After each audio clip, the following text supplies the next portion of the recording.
O programa a seguir é livre para todos os públicos.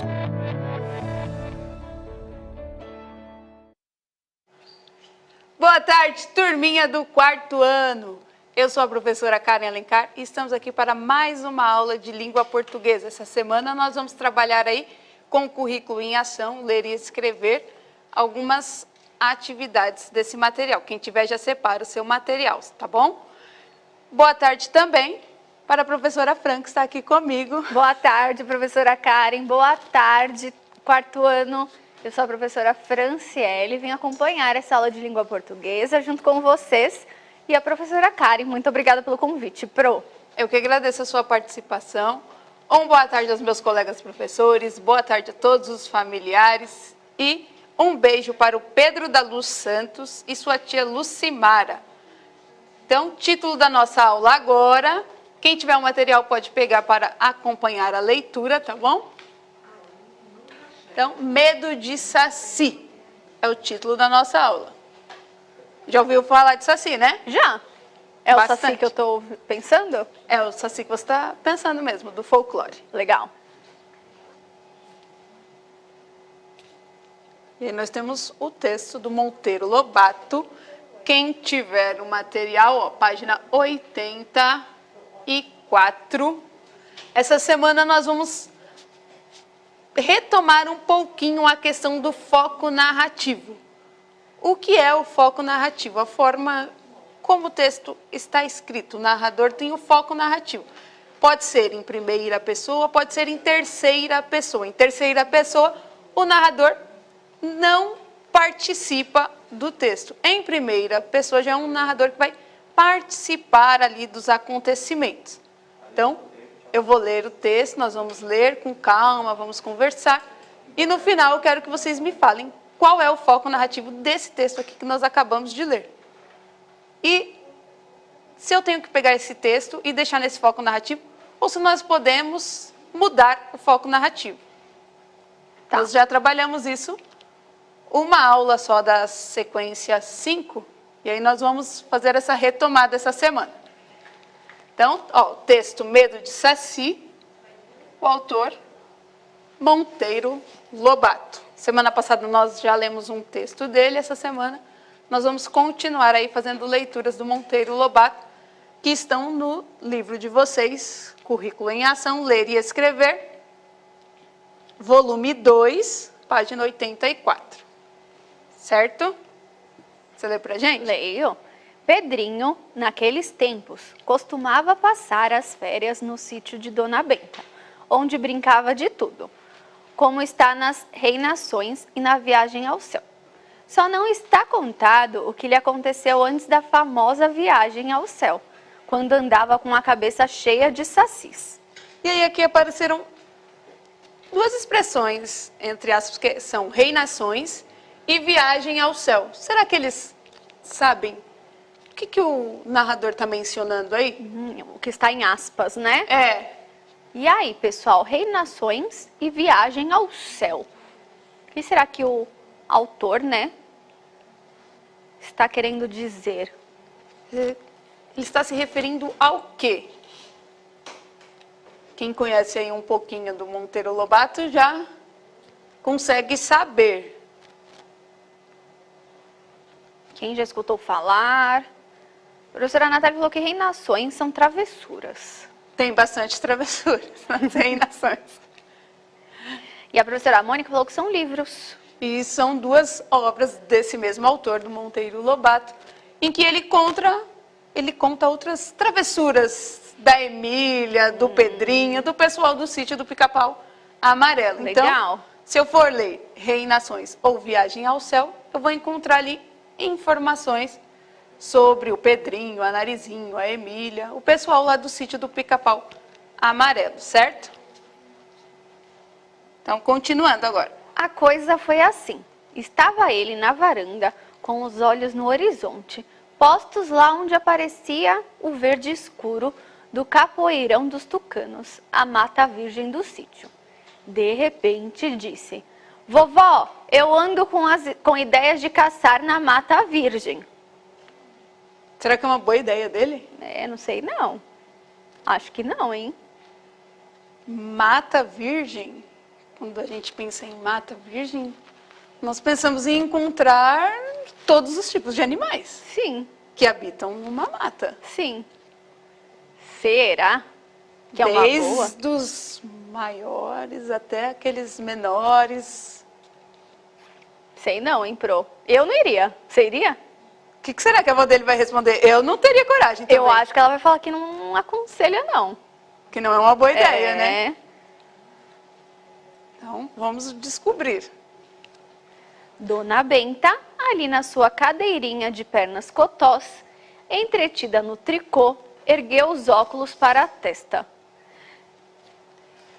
E aí eu vou fazer uma parada aqui para saber o pernas cotós. Será que eles sabem o que significa pernas cotós? E aí, pessoal, já escutaram esse termo? O neto dela simplesmente chegou para ela e falou assim: eu tô com uma ideia de caçar na mata virgem. Uma ideia esquisita, porque é perigoso. E aí ela estava com as pernas cotós, né? Estava sentada, né, na sua cadeirinha de pernas cotós. Ergueu os óculos e... Cadeirinha de pernas cotós? A Maria Eduarda da professora Natália disse que não iria também, não. Eu não iria também. A professora Natália falou que são pernas desgastadas. E aí, mais alguém? A professora Ivone falou que não conhece esse termo. Aí Maria Eduarda perguntou, é uma cadeira de balanço? Será que era uma cadeira de balanço? Podemos imaginar. Aí a professora Natália falou que chutou alguma coisa, que ela acha que é pernas desgastadas. Pro, esse termo me lembra algo pequeno, curto. Exatamente, as pernas cotós são pernas pequenas. Então ela estava ali, com as pernas pequenas. Poderia estar numa cadeirinha de balanço? Poderia? Sim, o autor não descreveu, nós podemos imaginar. Ó, o Miguel mandou ali da professora Ivone que são pernas pequenas. Pernas pequenas, parabéns, Miguel. Continuando aqui. Não sabe que naquela mata há onças? Disse com ar sério. Certa vez uma onça pintada veio de lá, invadiu aqui o pasto e pegou um lindo novilho de vaca mocha. Da vaca mocha. Da vaca mocha. É o nome da vaca tá. do sítio. Ela teve uma reação assim, olha, tem onça lá. Ela falou, né? Ela explicou os perigos ali. Um perigo, Que já basta, né? que é encontrar uma onça. Professora Karen, se você falar pra mim que você quer ir lá fora e eu falar, lá tem onças, você vai? Eu não, mas o Pedrinho, um menino muito destemido, muito corajoso, eu já não sei. Será que a onça já não assusta? Só a onça não iria assustar? Ó, assim ela ia dar uma espiadinha, A Clara falou que só pra dar uma espiada ela acha que ia. Se tivesse não sei não, já pensou se eu tenho o azar de entrar e assim que eu dou a espiada eu já dou logo de cara com uma onça? Melhor não, eu também não iria. É. Vamos ver aqui. Mas eu não tenho medo de onça, vovó, exclamou Pedrinho, fazendo mais belo ar de desprezo. Dona Benta riu-se de tanta coragem. Olhem o valentão.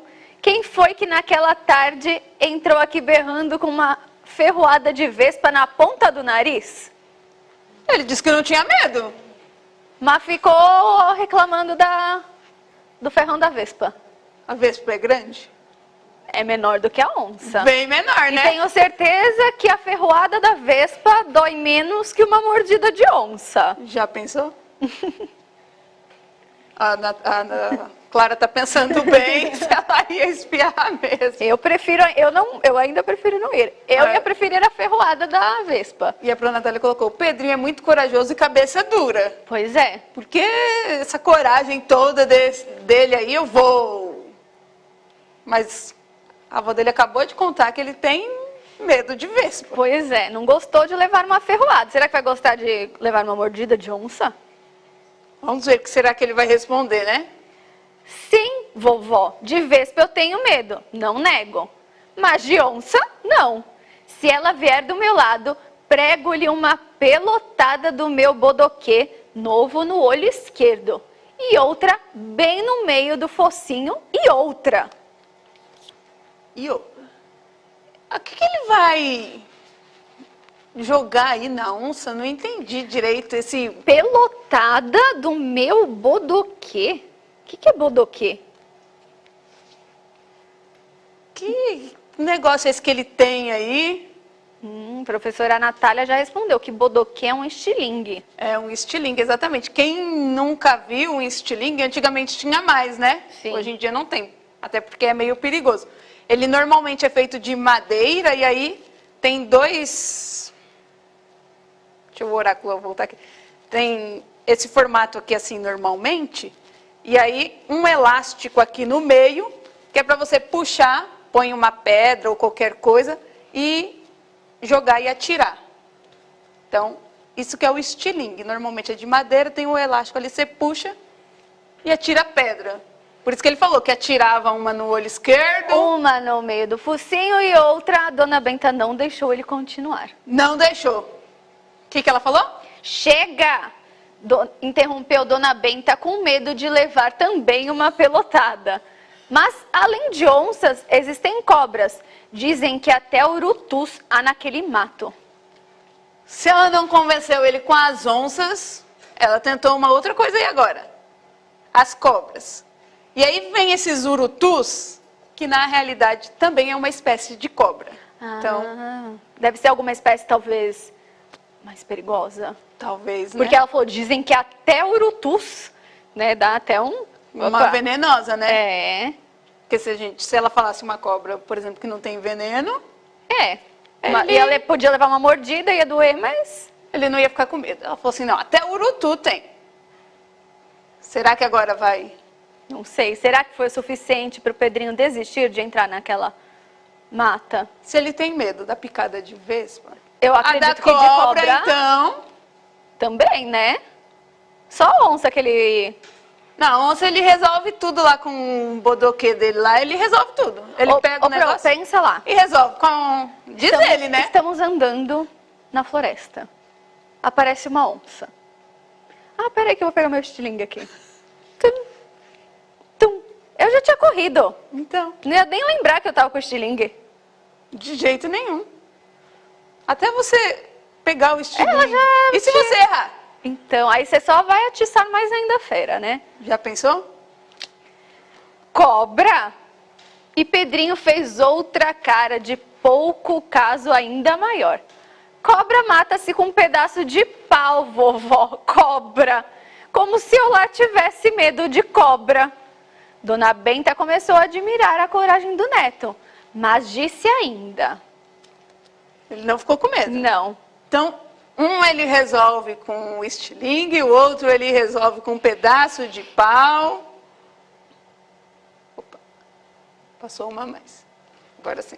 E aranhas caranguejeiras, daquelas peludas, enormes, que devoram até filhotes de passarinho.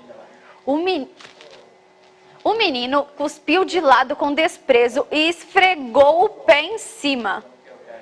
Aranha mata-se assim, vovó. E seu pé parecia mesmo estar esmagando várias aranhas caranguejeiras. Aranhas caranguejeiras. Outra coisa que tem na Mata Virgem. Eu confesso, só a onça já me assustaria. Na verdade, eu acho que de todos, a onça é a que mais me assusta. Começou no maior, assim, né? Maior. Foi a onça, a cobra um pouquinho menor. Aranha. Aí vem a aranha, mas essa aranha... Mas assim, se tivesse começado na aranha, eu já não ia.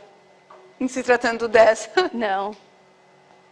Porque... E ele queria ir lá esmagar, né? Ele pisa, esfrega como se tivesse... pelo que o narrador descreve, ele fez assim, como se estivesse de fato esmagando, né? Um monte, não era uma só. Corajoso esse menino, né? Muito corajoso. Só tem medo de vespa até agora. Acho que eu vou entrar em contato com ele. E também a Sacis rematou Dona Benta. Pedrinho calou-se. Embora nunca o houvesse confessado a ninguém, percebia-se que tinha medo de Saci. Nesse ponto, não havia nenhuma diferença entre ele que era da cidade, e os demais meninos nascidos e crescidos na roça. Todos tinham medo de Saci. Tais eram as histórias correntes a respeito do endiabrado moleque de uma perna só. Apareceu uma outra coisa aí, então. Será que agora ela vai convencer? Parece que ele ficou assustado, hein? Ele se calou? Sim, não quis nem responder, falar que não tem medo, falar que Saci se espanta assim. Porque quando ela falou assim, tem onça, Uso o meu estilingue. mas tem cobra, urutu, Utilizo ali um pau pra matar a cobra. tem aranha caranguejeira, Eu esmago com o meu pé. tem saci. Ele se calou agora. Eu acho que ele tem medo então de Saci. Por que será? Por que será? Tem várias Será? histórias de saci, né? Será que o Saci é pior do que onça? Não parece assim, né? Sei não. Pior que uma cobra? Que uma aranha? E aí? O que eles acham, será? Desde esse dia, Pedrinho ficou com o Saci na cabeça. Vivia falando em Saci e tomando informações a respeito. Quando consultou tia Anastácia, a resposta foi, depois de fazer o pelo sinal e dizer credo. Pois Saci, Pedrinho, é uma coisa que a cidade nega. Diz que não há, mas há. Não existem pessoas por aí, dessas que nascem e morrem no meio do mato, que não jure ter visto o Saci. Nunca vi nenhum, mas sei quem viu. Quem? O tio Barnabé. Fale com ele. Pessoa sabida está ali. Entende de todas as feitiçarias e de Saci, e de mula sem cabeça, de lobisomem, de tudo. Pedrinho ficou pensativo. Você sabe que enquanto a gente estava lendo o texto, teve uma estudante que falou, e se ele for para a mata com o tio Barnabé? Mas será que o tio Barnabé vai querer ir para a mata? Será que ele também não tem medo de Saci? Apareceu aí a tia Anastácia falando que o tio Barnabé é muito sabido.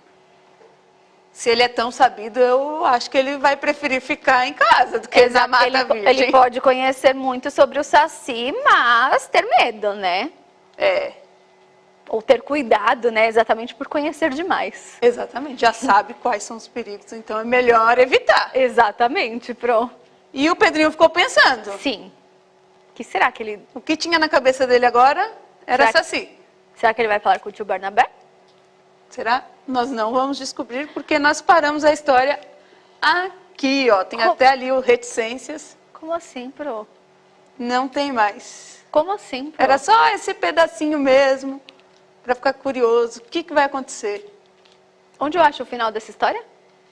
O final dessa história? Ixi, aí você vai ter que ver o livro mesmo.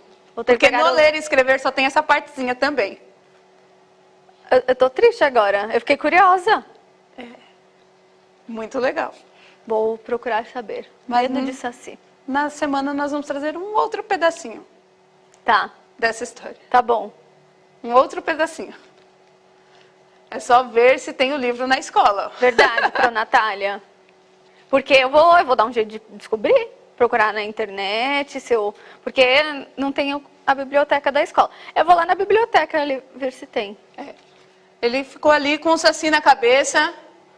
A tia Anastácia, ó, quando ele perguntou, logo fez o sinal, né? Credo, ou seja, não quer nem saber de Saci. Agora, lemos uma partezinha aí. E eles tinham que observar uma coisa, né? Sim. O foco narrativo. E aí, qual é o foco narrativo desse trechinho que nós acabamos de ler? Vocês conseguiram identificar? Está em primeira pessoa ou em terceira pessoa? E aí, quarto ano? Foco narrativo em primeira ou terceira pessoa? Desse trecho aí, né, que lemos, medo de Saci. E aí? Ó, a Clara respondeu terceira pessoa, Terceira pessoa. Mônica também. Muito fácil. Agora vamos ver quem está atento mesmo? Porque no comecinho eu falei. Quando o narrador é em primeira pessoa, o que acontece? Quando ele é em terceiro, o que acontece? Sim. Agora nós vamos perguntar, por que que está em terceira pessoa? Como que eles identificaram isso? Por que que está em terceira pessoa? E aí, pessoal? Todo mundo respondeu certinho. A Clara, o pessoal da professora Mônica, da professora Ivone. Mas por que terceira pessoa? Agora vamos justificar. Isso mesmo. Bastante gente, né? Ó, a Clara respondeu, porque o narrador não participa da história. Exatamente. Quando o narrador está apenas contando a história, nós falamos que está em terceira pessoa. Então, foco narrativo, terceira pessoa, narrador apenas conta a história. Legal. Personagem central. Facinho. O protagonista.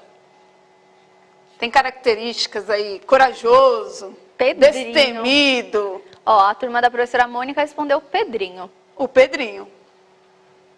Aparece também a avó dele como personagem, a tia Anastácia, e cita também o tio Barnabé. Provavelmente vai entrar depois, né? Mas nesse trecho ele só foi citado. Isso, o central aí mesmo é o Pedrinho. Todo o foco tá nele. E o conflito gerador? Lá no comecinho, o que desencadeou toda a conversa dele com a avó dele? Sim. Qual foi a ideia mirabolante que ele teve, né? Uma ideia legal para ele. Queria ser aventureiro. Sim. Só pode ser. Queria se aventurar. Que ideia que ele teve, que gerou tudo isso, toda essa conversa? Ó, responderam o fato dele querer entrar na mata. Exatamente, ó. Queria ir na Floresta Virgem. Isso mesmo. Caçar na Mata Virgem. Imagine, um menino na Mata Virgem. E o cenário? Onde que aconteceu tudo isso? Não foi na Mata Virgem. Não, exatamente. A Clara já colocou ali, ó, o sítio do Pica-Pau Amarelo. Isso mesmo. O cenário onde aconteceu a conversa entre o Pedrinho e a avó dele, a Dona Benta. E o discurso, como que aparece o discurso no texto que nós acabamos de ler? Ele é um discurso direto ou um discurso indireto? Direto é quando o narrador pega e cita a fala de cada personagem integralmente, do jeito que ele falou. E indireto é quando ele coloca o que o personagem falou, mas usando as palavras dele, narrador. Como que apareceu aqui o discurso no texto que nós acabamos de ler? Discurso direto ou indireto? Responderam discurso direto, Pro. Discurso direto. Olha, eles estão afiados, hein? Sim. Discurso direto, aparece a fala dos personagens de modo exato, sem participação do narrador. Quando o discurso é indireto, fica meio misturado ali. Por exemplo, eu sou a narradora, né? Então, era uma vez uma professora de língua portuguesa chamada Karen. E ela sempre iniciava a aula dizendo boa tarde, nananana. Tipo, eu Isso estou mesmo. falando mais ou menos por cima como você fala. Discurso indireto. Tá. É diferente quando fala assim, eu sou a tem aula de português no centro de mídia e a professora de português sempre inicia assim. E coloca a minha fala direitinho. Com travessão, ali, Isso. né? Dá até essa diferença na pontuação do texto também. Aqui, pela pontuação, é fácil identificar o discurso direto, certo? Certo, Pro. E nós vamos mudar esse foco narrativo desse texto depois. Ah, é? Não hoje, que hoje não vai dar tempo. Síntese da nossa aula, leitura e elementos constitutivos. Os elementos constitutivos do conto. Nós identificamos aí o personagem, o conflito, o foco narrativo. O desfecho não tem como. Não, até porque a gente não sabe. Não terminamos. Habilidades aí Tirem, para os colegas professores. tirem um print das habilidades trabalhadas na aula de hoje. E não esqueçam de responder a avaliação, dizendo o que vocês acharam dessa aula de língua portuguesa que a professora Karen preparou para vocês. Professora Fran, muito obrigada. Eu que agradeço, Pro. Obrigada a você aí de casa e tchau, tchau. Tchau, pessoal.